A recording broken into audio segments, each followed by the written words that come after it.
today with Saint. We've got 7 reasons. There's already a BuzzFeed, and you won't win anything by being a Christian alternative. Yes, I mean you, Sojourners.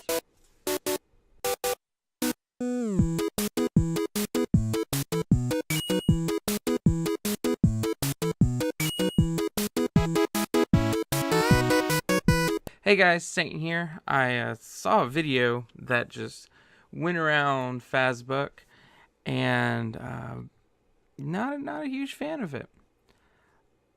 So I figured, you know what, I need to do an actual response video, because I haven't done that yet, where I've actually played some of the video and then responded to it in quote unquote real time.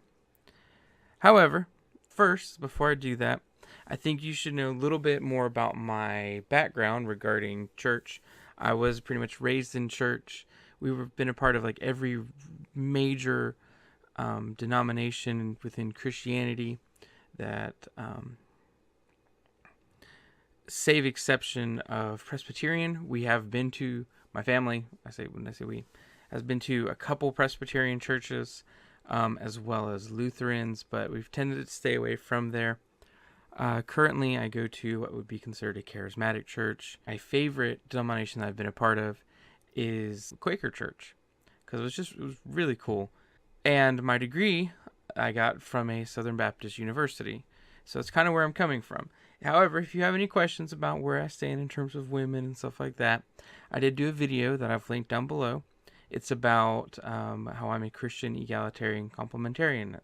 So let's jump right in. If you want to see the uncut version, you can look down below where I have linked the video to the Sojourners.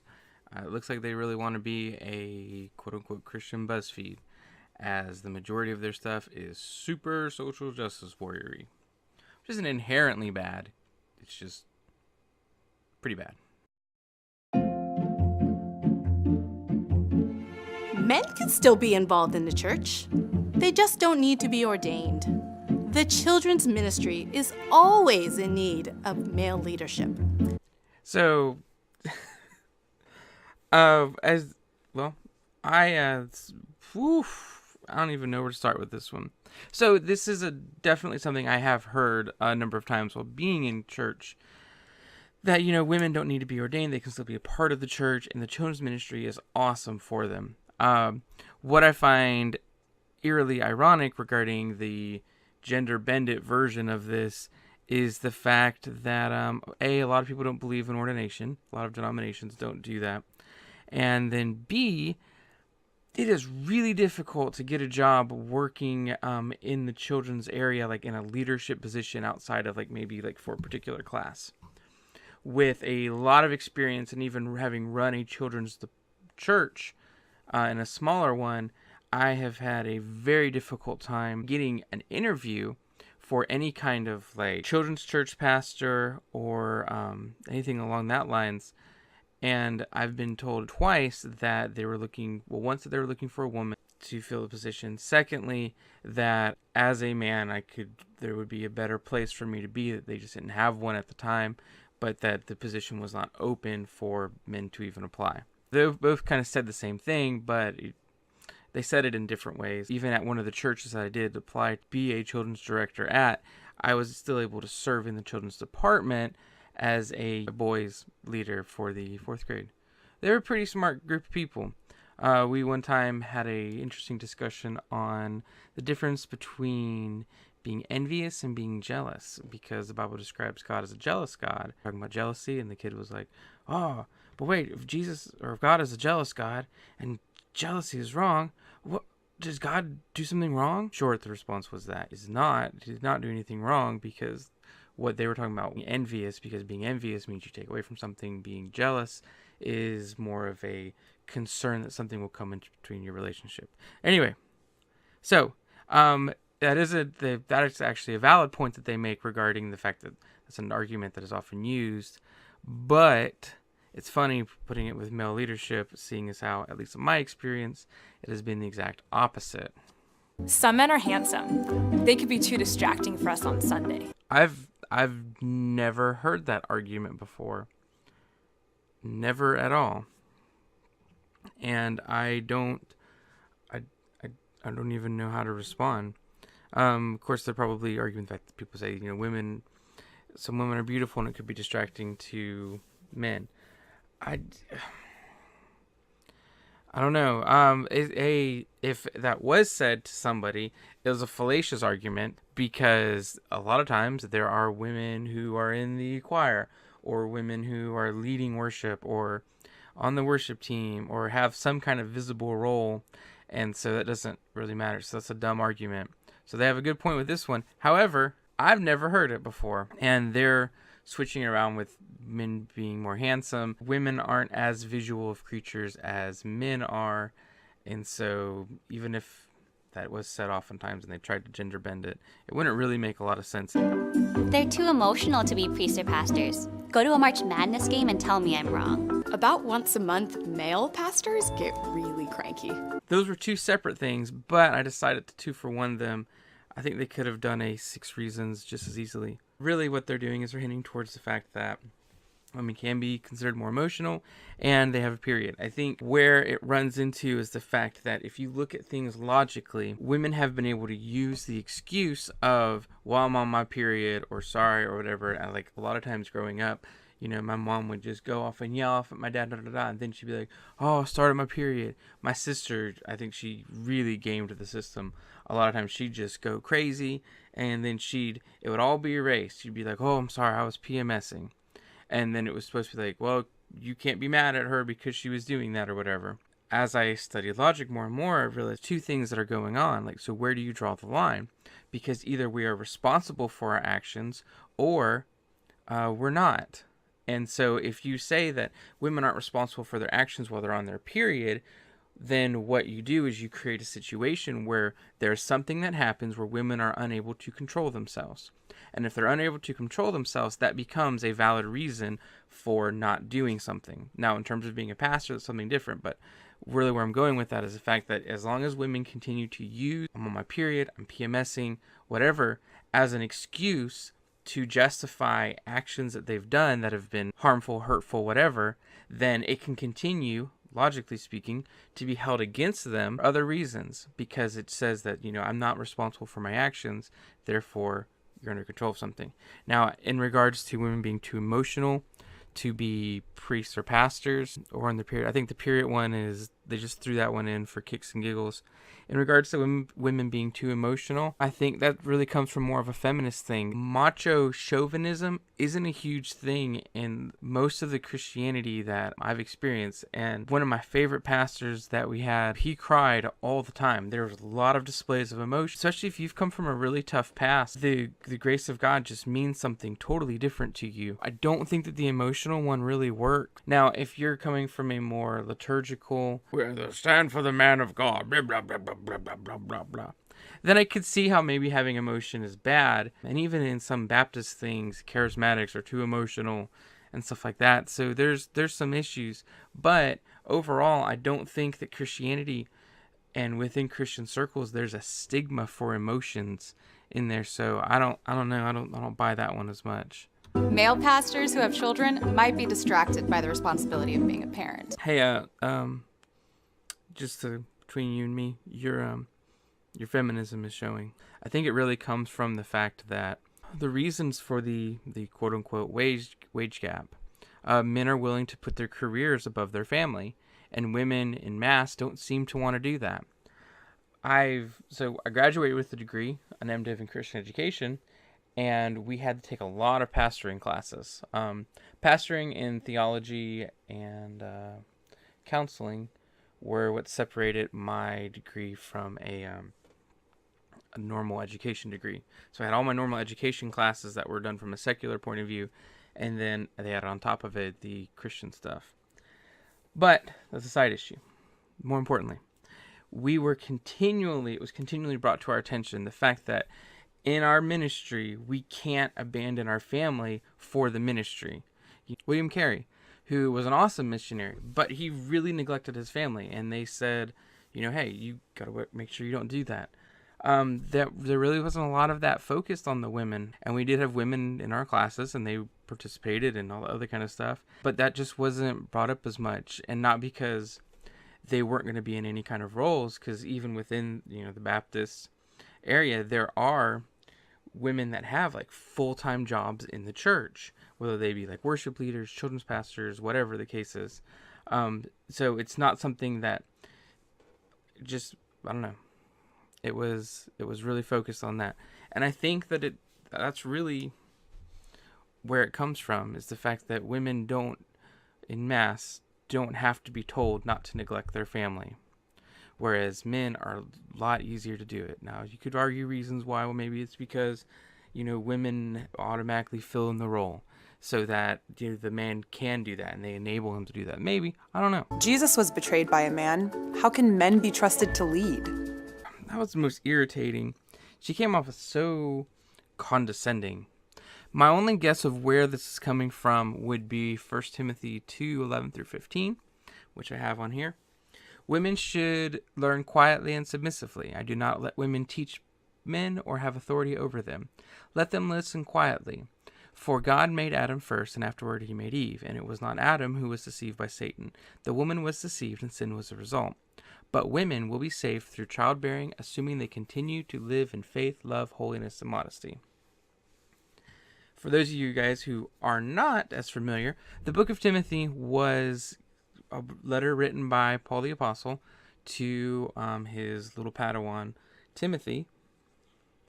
And in it, he was giving him kind of rules about how should church services go. What are things about that? So there's a real brief response, in regards to being quiet. The genders were separated in synagogues because a lot of the Christians were coming from a Jewish background. When they would be in their house churches or whatever, they would separate the people. In synagogues, they have what is now called a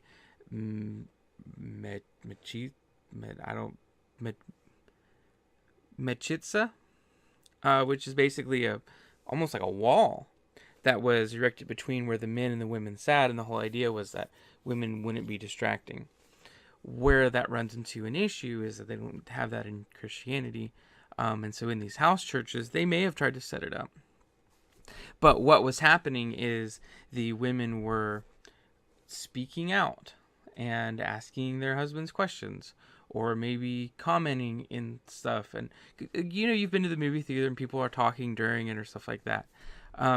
That's really what Paul was addressing, not that women cannot be participatory in it or whatever.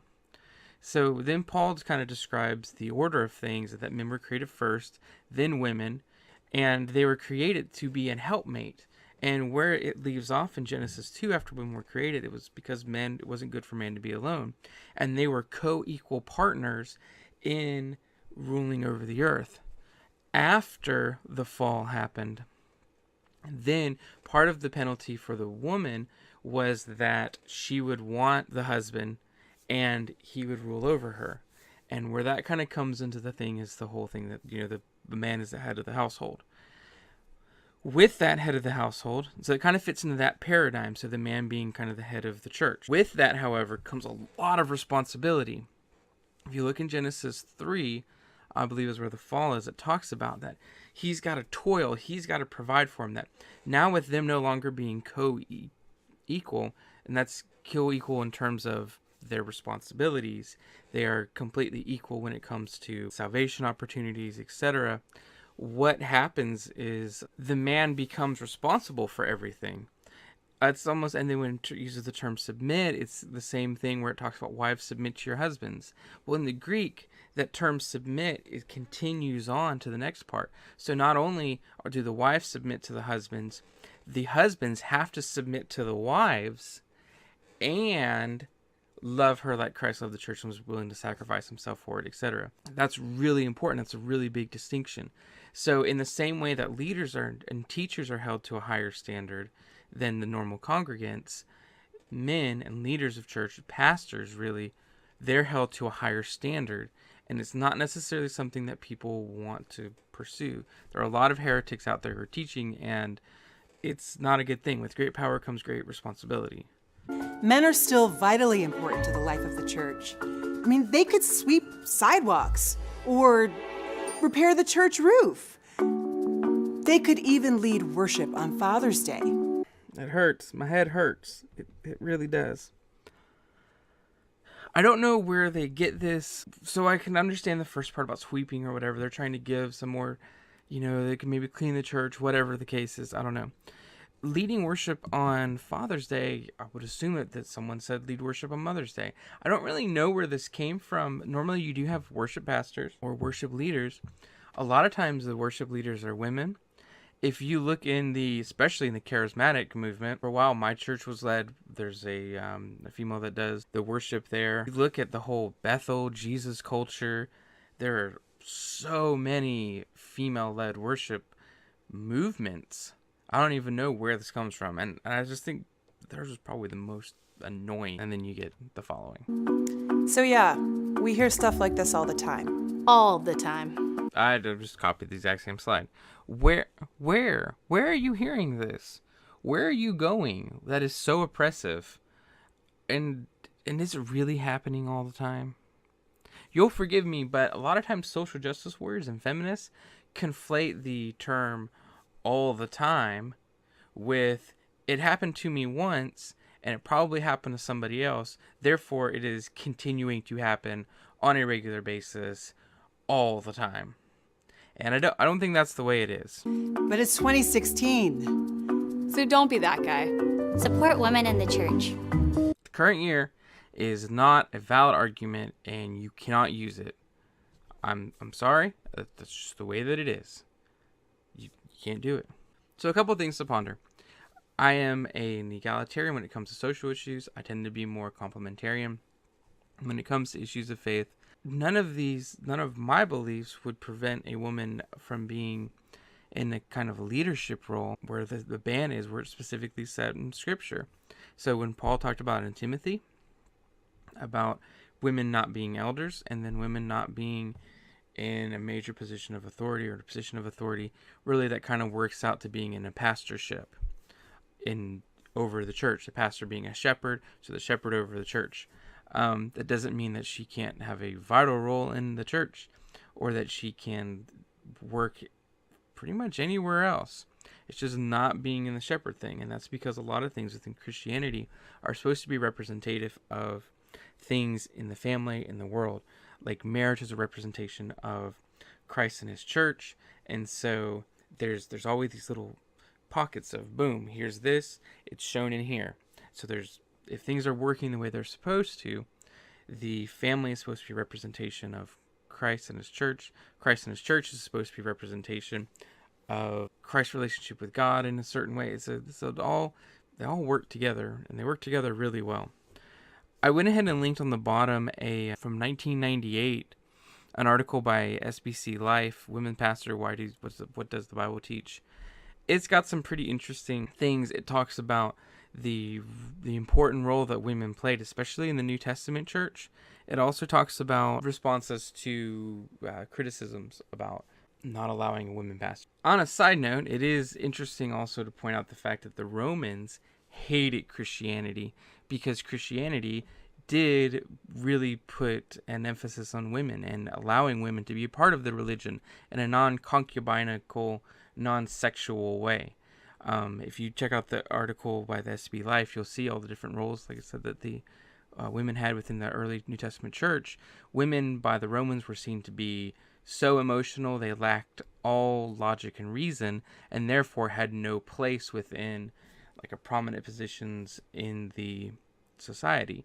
And I read in one book, and I can't find it to specifically cite, that's one of the reasons why the persecution of the Christians was allowed, because it's like, well, Christianity is a terrible religion that it's based on emotion and not facts and reasons and stuff like that.